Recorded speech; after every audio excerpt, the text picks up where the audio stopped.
ప్రముఖ ఐటీ సేవల సంస్థ తాజా ఉత్తీర్ణుల నియామకాల కోసం వినూత్న ప్రోగ్రాం డిజైన్ చేస్తున్నట్లు సమాచారం. పవర్ పేరిట దీన్ని తీసుకురాబోతున్నట్లు తెలుస్తోంది. క్యాంపస్ ప్లేస్మెంట్ల కోసం దీన్ని రూపొందిస్తున్నట్లు సంబంధిత వర్గాలు తెలిపాయి. దీని కింద ఎంపికైన వారికి 9 లక్షల వరకు వార్షిక ప్యాకేజీ ఉంటుందని వెల్లడించారు. సాధారణంగా ఇన్ఫోసిస్ ఫ్రెషర్లకు 3.35 లక్షల వార్షిక వేతనం ఇస్తుంటుంది.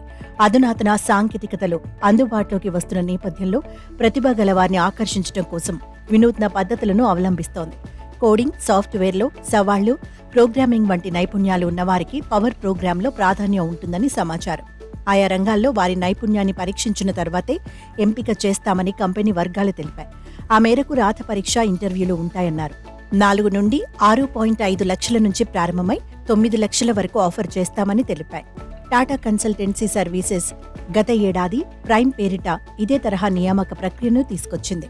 దీని కింద సాఫ్ట్వేర్ డెవలప్మెంట్ ప్రొఫైల్స్లో ఎంపికైన వారికి ఏటా 9 నుంచి 11 లక్షలు ఇవ్వాలని నిర్ణయించింది.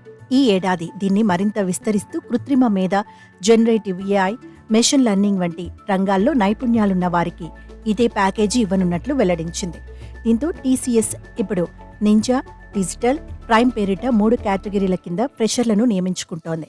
వీటిలో వార్షిక వేతన ప్యాకేజీలు వరుసగా 3.6 లక్షలు, 7.5 లక్షలు, 9 నుంచి 11 లక్షలుగా ఉన్నాయి. వరుసగా 6 త్రైమాసికాల పాటు ఇన్ఫోసిస్లో ఉద్యోగుల సంఖ్య తగ్గుతూ వచ్చింది.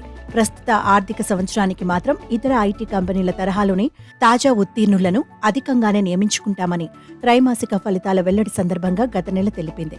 2024-25లో 15,000 నుంచి 20,000 మంది తాజా ఉత్తీర్ణులకు ఉద్యోగాలు ఇస్తామని, ఇందుకోసం టీసీఎస్ సైతం ఈ ఆర్థిక సంవత్సరంలో 40,000 మంది ఫ్రెషర్లను నియమించుకునేందుకు ప్రణాళికలు ప్రకటించింది. Cloud computing, AI, machine learning, cyber security వంటి రంగాల్లో నైపుణ్యాలున్న వారి కోసం ఐటీ కంపెనీలు ప్రత్యేక నియామక ప్రక్రియలు చేపడుతున్నాయి.